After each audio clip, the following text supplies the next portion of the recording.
반갑습니다. 어느덧 11월도 중순에 접어들었습니다. 모두 한 주 건강히 잘 지내셨습니까? 요즘은 아마 뉴스를 보겠지만 여기저기서 여러 정책들과 또 이야기들이 막 쏟아져 나온다는 생각이 매스컴을 볼 때마다 문득문득 듭니다. 독일도 아마 전쟁 때문이기도 하겠지만 에너지 정책으로 아마 들어보셨을 텐데 12월에는 뭐 가스비를 대납해 준다라는 이야기가 있더라고요. 또 뭐 내년에는 49유로 티켓이 나온다, 뭐 킨더게이트도 올라간다, 또 여러 소식들이 나오고 있고, 그때마다 금리 이야기, 관심 없었던 금리 이야기도 하도 들어서 또 환율 이야기까지 예전에는 별로 신경 쓰지 않았던 이야기들이 계속 쏟아져 나오는 것을 봅니다. 또 핵 소식에, 전쟁 소문에, 뭐 어디서 미사일을 발사했다 등등 뉴스를 보고 있자면 와, 정말 힘들겠다라는 생각이 들 정도로, 또 이런 뉴스를 듣고 있는 사람들의 마음도 굉장히 복잡하겠구나라는 생각도 문득 같이 들게 되는 것 같습니다. 요즘처럼 이렇게 소식이 많은 때에는 한동안 뉴스를 보지 말까? 라는 생각이 들 만큼, 그러면 신경 좀 덜 쓸까? 라는 마음이 들 만큼 여러 소식들이 오가는 그런 시대, 그런 때라는 생각이 듭니다. 지금만 그럴까요? 이전에도 분명 그러했을 것입니다. 근데 그전에는 별로 나와 크게 와닿지 않다가 이제 좀 와닿는 부분들이 있어서 더 그게 크게 느껴지는 것이겠죠. 시대마다 일들은 계속 있어 왔거든. 근데 그게 내 피부로 느껴지느냐 아니냐의 차이일 뿐이지, 늘 복잡하고 두려운 일들은 세상 가운데 늘 있었던 것으로 보여집니다. 이제 광야로 나아가는 이스라엘 백성들의 머릿속도 어쩌면 지금 우리의 모습과 생각과 비슷하지 않을까라는 생각도 문득 들었습니다. 어떻게 광야길을 헤쳐나가야 할까요? 오늘부터 시작되는 이 민수기의 말씀을 통해서 그들이 겪었던 일들과 또 그 과정을 통과하는 모습들, 그 속에서 그들의 반응은 어떠했으며 하나님의 말씀은 또한 어떠했는지를 살펴보고자 합니다. 이 말씀들이 오늘 사는 우리에게 어떻게 들려지고 또 깨닫게 해주시는지 말씀을 통해서 우리의 삶도 함께 돌아보며 반응하는 그런 시간들이 되었으면 좋겠습니다. 우리의 중심이 이 말씀과 상황들을 통해서 새로워지는, 또 깨닫게 되는 그런 시간이 될 수 있기를 성령께서 우리의 마음을 더욱 새롭게 해주시기를 소망합니다. 첫째, 군사를 계수하라. 민수기는 인구조사, 정확히는 군사적 목적의 인구조사로 시작합니다. 민수기라는 이 넘버스라는 이름에서 볼 수 있듯이 민수기에는 크게 두 번의 인구조사가 나옵니다. 첫 번째는 시내산에서 출발하기 전에, 두 번째는 가나안에 들어가기 전에, 평지에서. 민수기는 그런 의미에서 인구조사로 시작해서 인구조사로 이렇게 마무리된다고 생각해 볼 만큼 이 인구조사는 민수기에 있어서 또 이스라엘 백성들의 역사에 있어서 굉장히 특별한 의미를 가집니다. 그런데 여기에 또 우리가 한 가지 더 기억할 것은 이 넘버스라는 의미의 민수기가, 이 민수기는 원래 헬라어 번역 70인경에서 나온 제목이고, 원래 민수기의 제목은 바미드바라라는 광야에서라는 히브리어입니다. 그러니까 원래 제목은 광야에서입니다. 그 민수기의 특징을 잘 드러내죠. 이 민수기의 시기가 광야 40년을 담고 있기 때문입니다. 그래서 민수기는 이 숫자만 헤아리는 것이 아니라 광야에서의 이스라엘의 삶에 대한 이야기이며 또한 인구 계수 역시 우리가 중요하게 이 민수기를 감싸고 있는 이 인구 계수 역시 이스라엘 백성들이 광야에서 살아감에 있어 필요한 부분들과 그들이 어떤 삶을 살았는지를 사실은 이 인구 조사를 통해서 보여주고 있는 것입니다. 이 인구 조사는 이스라엘 백성들 가운데 하나님의 은혜가 어떻게 임하고 있는지를 명확하게 보여주는 표징과도 같습니다. 그래서 인구조사가 중요하다고 말하거든요. 어쨌건 이 인구조사가 시작되는 시점은 애굽 땅에서 나온 후 둘째 달 1일. 그러니까 정확히는 애굽에서 나온 지 1년하고 한 달이 지난 시점입니다. 성막은 출애굽 후에 둘째 년의 첫째 달 1일입니다.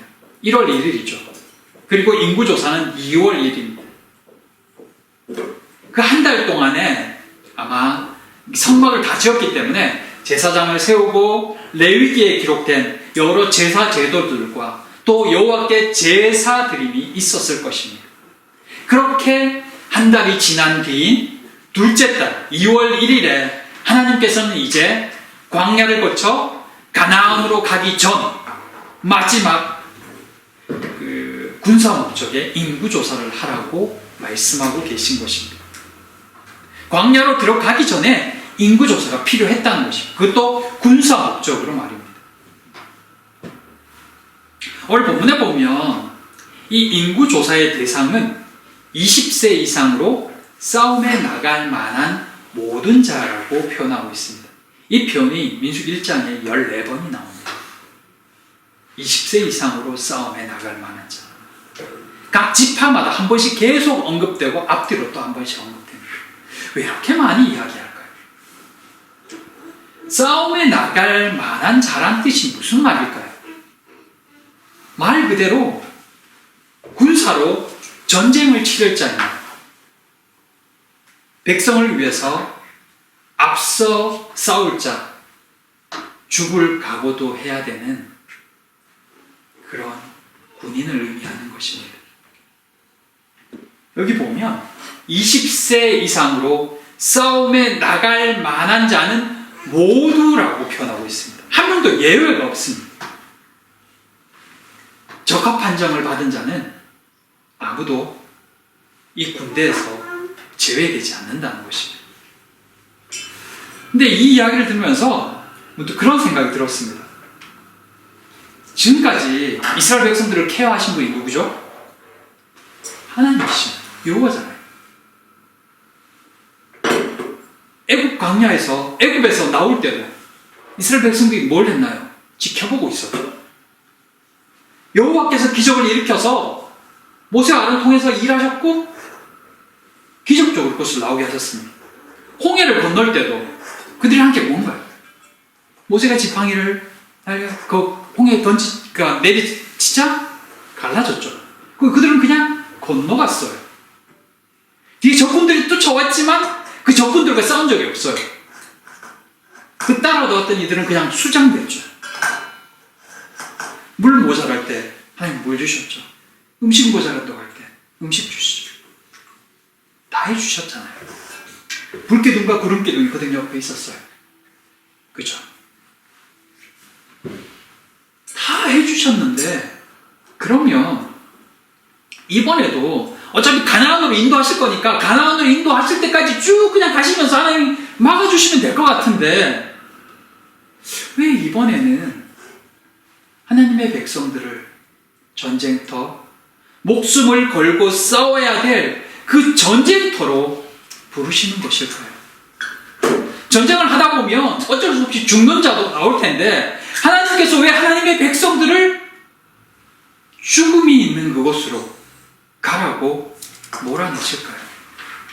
그것도 한 명도 예외 없이 뭐 특수대를 뽑는다든가 아니면 싸움을 좀 할 만한 사람들 따로 뽑는 것도 아니고 20세 이상은 무조건 그가 장애를 가지거나 또는 싸울 수 없는 자를 빼고는 모두 다 군대로 편성해서 군인이 되라고 말씀하시거든요. 왜 그렇게 하실까요? 요즘 세상을 보면 가끔 그런 생각이 들어요. 정말 전쟁터 같다는. 매일처럼 들리는 소문이 우리를 불안하게 합니다. 아마 우리 근처에서 전쟁이 터지고 있어서 그런지도 모르겠습니다. 유럽이라서.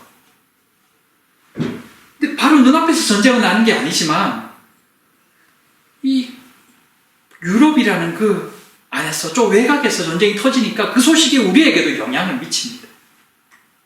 그게 우리에게 실제로 다가오는 게 가스, 전기, 또 뉴스로 들리는 뭐 미사일을 쐈다, 핵 버튼을 누를지도 모른다?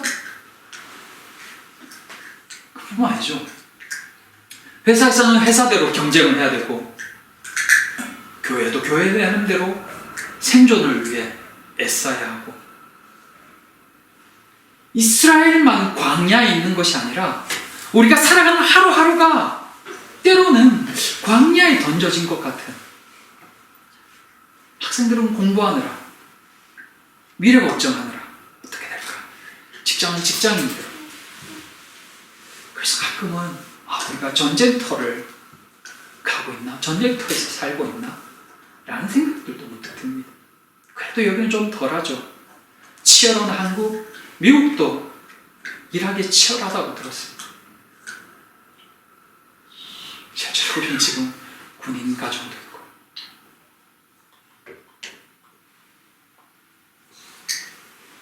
그때 이 어려운 시기에 하나님께서 애굽에서 건져내시듯 홍해에서 건져주시듯 짠 하고 나타나셔서 우리 앞에 산재된 문제들을 확 해결해 주시면 좋을 것 같은데 생각보다 그렇게 빨리 또 분명 확실하게 잘 해결해 주지 않는 것 같은 느낌이 들 때가 종종 있다는 것입니다. 몸도 좀 안 아팠으면 좋겠고 회사 일도 좀 잘 풀렸으면 좋겠고 내가 기도하고 바라는 것들도 하나님 은혜 주셔서 기도할 때 좀 잘 풀어주시면 좋을 것 같은데 그냥 지켜만 보고 계시는 듯한 그 속에 우리만 있는 것 같은 그런 느낌들이 가끔씩 들 때가 있다는 거죠. 하나님은 왜 우리를 그런 상황 속에서 또는 전쟁터로 광야로 내몰아서 그곳에서 살게 하시는 걸까요? 과정이 있기 때문입니다. 결국 광야를 통과해야 가나안으로 갈 수 있기 때문입니다. 근데 가나안에 들어간다고 모든 것이 끝나지 않습니다. 그곳에는 이미 원주민이 살고 있습니다. 죄악에 물든 그들과 섞이지 않으려면 그들과 또 싸워야 됩니다. 그들을 몰아내야 됩니다. 그뿐인가요? 그 땅에 정착하고도 그 주위에서 호시탐탐 그들을 노리는 이들이 있습니다. 조금만 틈을 보이면 언제든 타고 들어와서 무너뜨리려고 하는 그런 일들 하나까지 하나님이 막아주시면 참 좋을 텐데 만약 하나님이 그걸 다 해주시면 어떻게 될까요? 감사하죠. 근데 감사가 시간이 지나면 당연한 게 됩니다. 그리고 싸우는 훈련이 되어 있지 않기 때문에 무너질 수밖에 없어요. 잘하지를 못합니다. 가끔 드라마 같은 걸 보면 그런 거 나오잖아요. 대기업 회장님들 망나니의 자녀들 이런 거 하면 가끔씩 나오죠. 또 어떤 경우는 일부러 그 부유한 또는 뭐 회장님 댁, 사장님 댁 그분들이 자녀를 가장 밑바닥으로 던져놓는 그래서 바닥부터 배우고 올라오라고 하는 이유가 뭔가요? 맷집을 키우는 거죠. 경험도 키우고 맷집도 키우는 거예요. 그래서 어떤 일이 있어도 나중에 스스로 감당할 수 있도록 하기 위해서 말입니다. 왜냐하면 그들이 앞으로 그 사업터를 또는 그들의 인생을 책임지고 헤쳐나가야 되기 때문에 하나님이 원하시는 것도 이런 것입니다. 우리의 믿음의 맷집을 키우기를 바라시는 것입니다. 하나님께 다 맡기면서도 스스로 감당해야 될 일들, 믿음으로 첫 발을 내딛는 것들을 스스로 할 수 있도록 우리의 믿음을 성장시켜 주시기 위해 때로는 전쟁터 같은 곳으로 우리를 끌고 가시는 것입니다. 가라고 말씀하시는 것입니다. 그런데 그것을 위해서 또 필요한 것이 있습니다. 여호와께서 20세 이상으로 싸움에 나갈 만한 모든 자를 계수하라고 말씀하셨습니다. 그러자 18절에 보면 둘째 달 첫째 날에 온 회중을 모으니 그들이 각 종족과 또 그 무리에 따라 20세 이상인 남자의 이름을 자기 계통별로 신고하매라고 표현합니다. 여호와께서 2월 1일에 말씀하셨거든요. 그러자 그 2월 1일에 각 종족들, 지파들이 각각 나와서 20세 이상인 남자들이 스스로 자기의 이름을 신고합니다. 각각 계통별로 내가 여기 있다고, 내가 군사로 나갈 자라고 신고하고 있다는 것입니다. 이스라엘은 여호와의 명령이 있자마자 바로 그 명령에 복종하고 있었던 것입니다. 전쟁은 죽음이 있는 곳입니다. 그래서 두려운 곳입니다. 그런데 군사들이 죽을 수 있다는 것을 알면서도 어떻게 전쟁터로 나갈 수 있을까요? 지휘관이 명령했기 때문입니다. 그래서 복종하는 것입니다. 군사는 지휘관의 말에 복종합니다. 그렇지 않다면 죽음이 있는 전쟁터로 나갈 수가 없겠죠. 하나님이 우리에게 요구하시는 것도 이 부분입니다. 우리에게 필요한 것도 이겁니다. 하나님을 믿고 전쟁터로 나아가는 것입니다. 걸음을 떼는 것입니다. 우리의 믿음의 맷집이 어떻게 키워질까요? 말씀의 복종함으로 앞으로 나아갈 때 그 과정들을 통해서 우리의 믿음의 맷집도 함께 키워지는 것입니다. 그래서 훈련도 합니다. 두려워도 훈련으로 인해 몸에 익숙한 것으로 인해 복종해야 된다는 것으로 인해 명령의 복종함으로 앞으로 나아가는 것입니다. 말씀을 배우고 기도하는 이유도 여기에 있습니다. 훈련으로 명령에 더 잘 복종할 수 있도록 하기 위해서입니다. 그래야 결정적인 순간에 하나님의 말씀에 순종함으로 앞으로 나아갈 수 있는 것입니다. 20세 이상의 싸움에 나아갈 만한 모든 자, 그들은 무조건 전쟁이 터지면 또 가라고 하면 전쟁터로 가야 했습니다. 전쟁을 할 만한 자는 누구나 예외를 둘 수 없었습니다. 믿음을 가진 자, 그 누구도 예외가 없습니다. 훈련하고 배우고 말씀에 순종해야 합니다. 그렇게 믿음의 맷집이 키워지고 군사가 되어가는 것입니다. 사랑하는 성도 여러분, 우리는 이미 광야를 지나고 있습니다. 그 광야에서 살려면 우리도 싸워야 합니다. 지휘관이신 하나님의 명령에 복종해서 적들과 싸워야 합니다. 우리를 가족을 지킬, 사랑하는 사람들을 지키고 교회 공동체를 지킬 군사로 부르셨습니다. 그러면 이제 우리에게 필요한 것은 복종하는 것입니다. 그리고 믿음으로 맞서 싸울 준비를 하는 것입니다. 우리는 믿음의 병든 자가 아니기 때문입니다. 하나님은 우리를 죽으라고 전쟁터로 내모시는 분이 아닙니다. 언제나 앞서 가시며 함께 가십니다. 그러기에 우리는 그 하나님을 믿고 그 말씀에 복종하는 것입니다. 왜냐하면 하나님이 함께 가실 것을 알기 때문입니다. 그 길에 앞서 가실 것을 믿기 때문입니다. 그 믿음의 믿음이 있을 때 때로 우리는 우리의 이성으로 이해되지 않는 부분에 있어서도 말씀에 순종할 수 있는 것입니다. 우리의 생각과 이성보다 하나님이 더 크심을 우리는 이미 훈련을 통해 말씀을 통해 배웠고 믿기 때문입니다.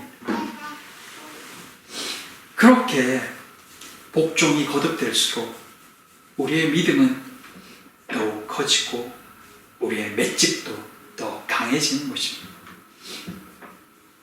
그렇게 하나님이 원하시는 군사가 되어가는 것입니다. 하나님이 말씀하실 때, 하나님이 명령하실 때, 하나님이 감동 주실 때, 그 마음에 온전히 순종하는 군사로 살아가는 모두가 되기를 축복합니다.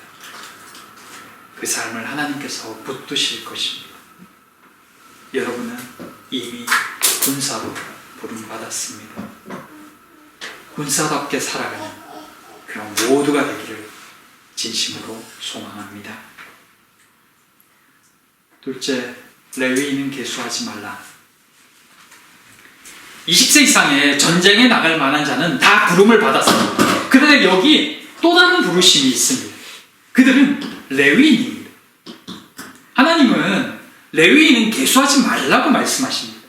계수하지 말라는 말은 단순히 숫자를 헤아리지 말라는 뜻이 아닙니다. 전쟁에 나갈 군사에서 레위인은 다 빼라고 말씀하십니다. 그들은 따로 할 일이 있기 때문입니다. 근데 사실 인간적으로 보면 좀 어려운 결정입니다. 어려운 말씀이기도 합니다. 당시 전쟁에서 머릿수는 요즘처럼 뭐 친식 무기가 아니라 사람으로 전쟁을 하기 때문에 머릿수는 곧 승리의 중요한 요인이 되기 때문입니다. 그런데 12지파, 사실 이 12지파죠. 그러나 요셉이 자녀가 2지파이기 때문에 레위까지 치면 13지파입니다. 지파로 굳이 따지자면. 근데 레위 빼고 12지파가 되는 거죠. 그런 의미에서는. 근데 12지파든 13지파를 따지든 간에 그 중에서 한 지파를 빼버린다는 것은 숫자적으로 상당히 큰 손실입니다. 그럼에도 그들을 군사에서 빼라고 합니다. 그렇게 하는 이유는 성막과 그 모든 부속품들을 관리하기 위해서였습니다. 그때 전쟁에서 지면 성막과 부속품들을 다 뺏길 거잖아요. 전쟁에서 이기는 게 문제가 아닐까요? 일단 싸움에 이겨야 뭐 성막도 있고 그 나머지 것도 있지 않을까요? 근데 하나님은 왜 레위인을 아예 군대에서 빼라고 말씀할까요?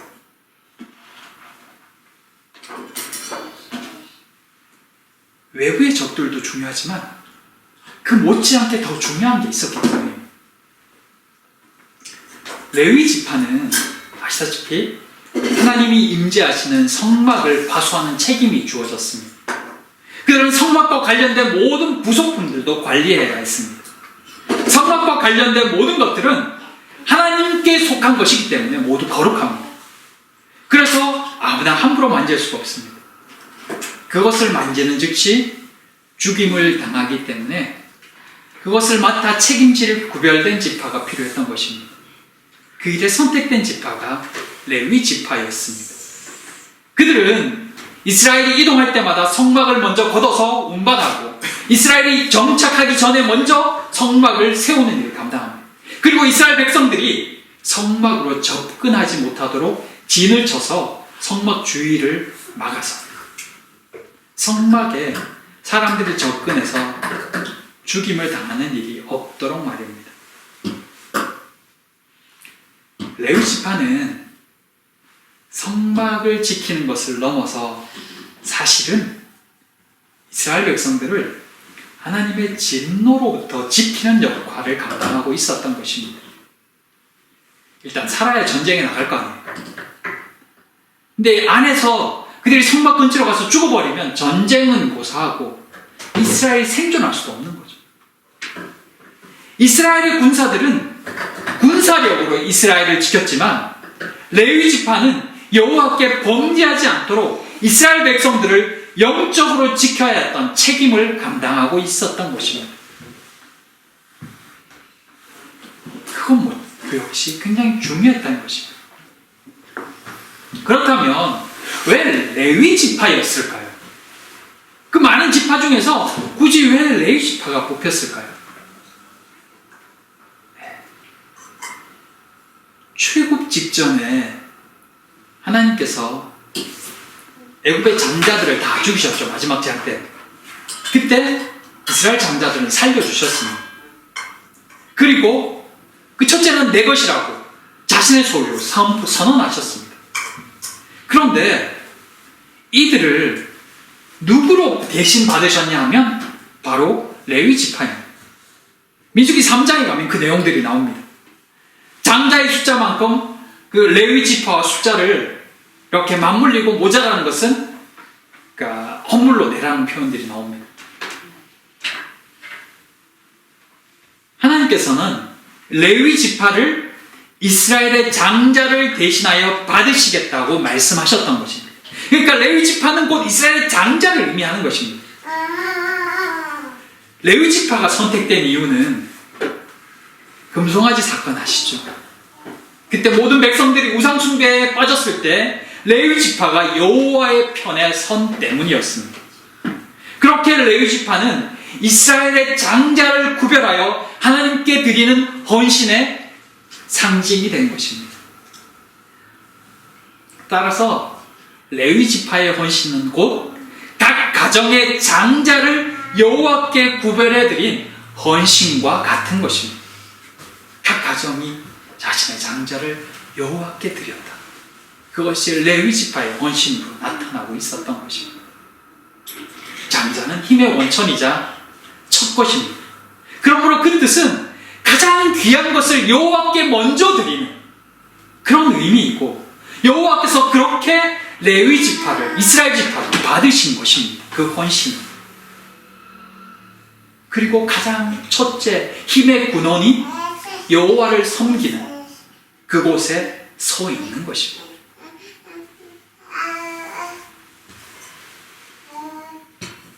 그리고 이 의미는 곧 레위 지파는 하나님과 각 지파 그리고 하나님과 각 가정 사이에 영적 연결 통로가 되고 있다는 것을 또한 느끼게 되고, 여호와께 가장 귀한 것을 구별해 드렸다라는 의미로도 이해할 수 있는 것입니다.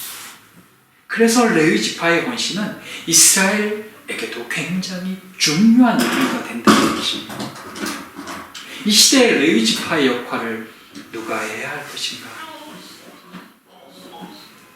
영적 파수꾼의 역할과 영적 통로의 역할, 그것은 분명 1차적으로 눈에 보이는 것은 목회자의 역할일 것이고, 나아가 세상 가운데 그리스도인의 역할일 것입니다.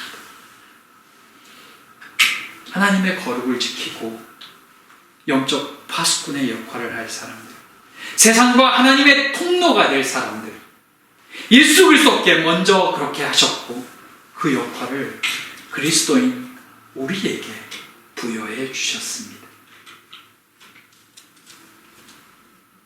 매일 바쁜 일상을 살아가는 하루하루이지만 이 역할이 우리에게 주어졌음을 잊지 않은 우리가 되기를 소망합니다. 레위인의 헌신은 이스라엘 지파 따로 레위 지파 따로 각각의 역할로만 구별되는 것이 아닙니다. 레위인의 헌신은 곧 이스라엘의 장자를 하나님께 헌신한 것과 같으며, 그것은 곧 그들의 삶의 가장 귀한 것을 하나님께 드리는 11조와 같은 의미도 가진다는 것입니다. 열의 하나는 열이 전부 하나님의 것임을 고백하는 행위잖아요. 레위인의 헌신이 이스라엘에게는 그런 의미였다는 것입니다. 우리의 삶이 중요하죠. 세상에 살아가는 삶이 중요합니다. 그런데 그럼에도 우리의 가장 귀중한 헌신과 우리의 중심에 가장 귀한 우리의 마음은 하나님께 드림이 되어야 합니다. 하나님께 먼저 중심을 드리고 그 가운데 우리에게 주어진 세상 가운데의 삶을 군사로 살아가는 것입니다. 그때 온전한 하나의 이스라엘 지파가 되고 하나님의 백성이 된다는 것입니다. 사랑하는 성도 여러분, 이 삶을 살아가는 모두가 되기를 바랍니다. 하나님을 먼저 기억함으로 이 땅에서 그리스도인으로 영적 통로의 역할을 감당하는 그런 모두가 되기를 소망합니다. 그렇게 하나님의 손에 귀하게 쓰임받는 모두가 되기를 진심으로 소망하고 기도합니다. 기도하겠습니다.